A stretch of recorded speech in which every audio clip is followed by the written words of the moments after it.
What's good? Ryan Garcia stops Luke Campbell in the 7th round with a hook to the liver. Man, that looked like it hurt. Luke Campbell didn't get up from that, and Ryan Garcia is the new WBC interim championship. I can't believe this fight was for the title, but that's not what's important here. Is that Ryan Garcia is 21-0 with 18 knockouts. At the very least, you gotta say in this fight that Ryan Garcia's power is real, because Linares and Lomachenko are very good fighters, and Linares has power within his own right, and Lomachenko has stopped most of his opponents as well. So those guys couldn't stop him. Yeah, Campbell was holding for dear life in the fight against Lomachenko, literally tackling Loma not to get stopped. But the story is he didn't get stopped by those guys. And those guys are 3 weight division world champions. But they got stopped by this 20-year-old with 20 fights. So very impressive, especially considering that he got up from an early knockdown in the 2nd round. He dropped his right hand, and Luke Campbell came around with that left hook. Yeah, it was that left hook from the southpaw stance. Dropped him hard. You know, here's the thing that impressed me after that is that Garcia stood his ground and he maintained his composure. He did not panic once that happened, as if he rehearsed the scenario or went over the scenario in his head beforehand. Because he even said afterwards he was buzzed and he had never been dropped in his life. But he maintained his composure, stood his ground, and Luke Campbell, even after that knockdown, was hesitant to come forward and go for the knockout, because he did come forward at first, but then Garcia, like I said, he stood his ground. And he landed some good shots of his own in that 2nd round, and in the 3rd round, Luke Campbell started going forward, and then Garcia didn't let him. So the little success that Luke Campbell was having was negated by Garcia's speed, and that right hand kept landing, and Garcia came in from the 1st round pressuring, looking for the knockout.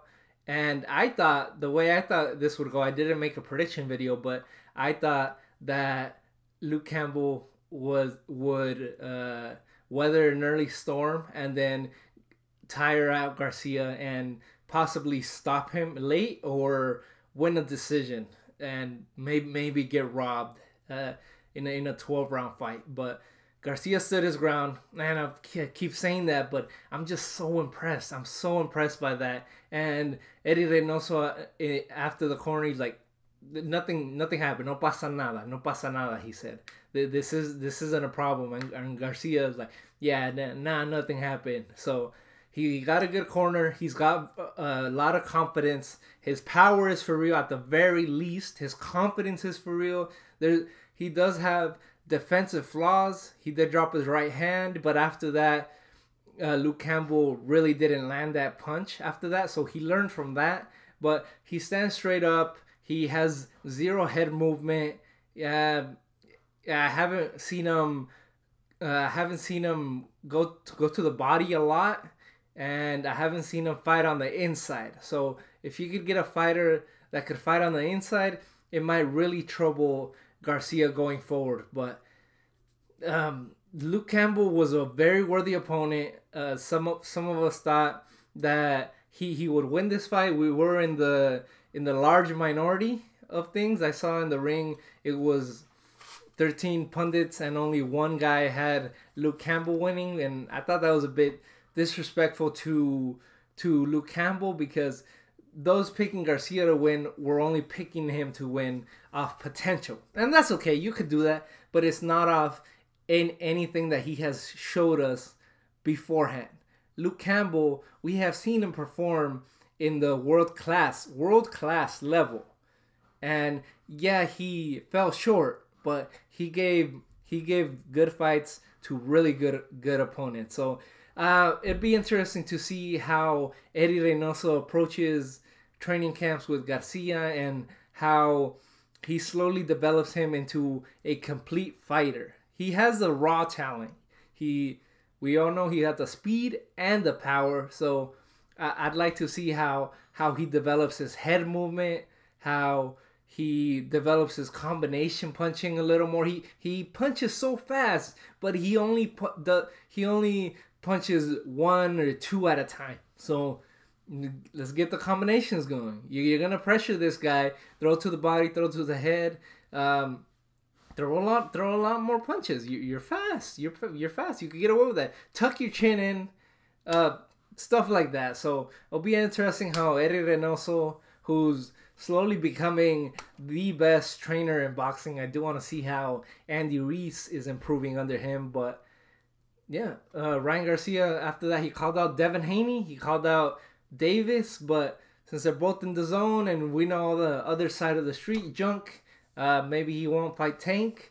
But Devin Haney is a really good fight because they're more evenly matched up than a fight with Gervonta Davis. I still think Gervonta Davis would destroy him. Teofimo Lopez would destroy him.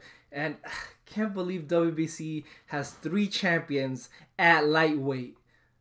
We all know who the real champion at lightweight is. The only real champion. But I'm down for Garcia, Devin Haney next. Let's do it. Devin Haney was in the crowd and he even approached them afterwards. So let's do that fight. I like that fight. 2 undefeated world champions. Really, 2 undefeated prospects. Or 2...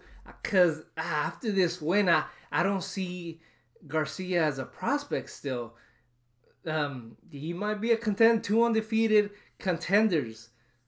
Really good young contenders in their early 20s fighting. Let's do this. It's like this is like Joshua Dillian White fighting a couple years ago. I am a fan of fights like those. Let's do it. That makes perfect sense. So thank you guys for watching. What do you guys think? Peace.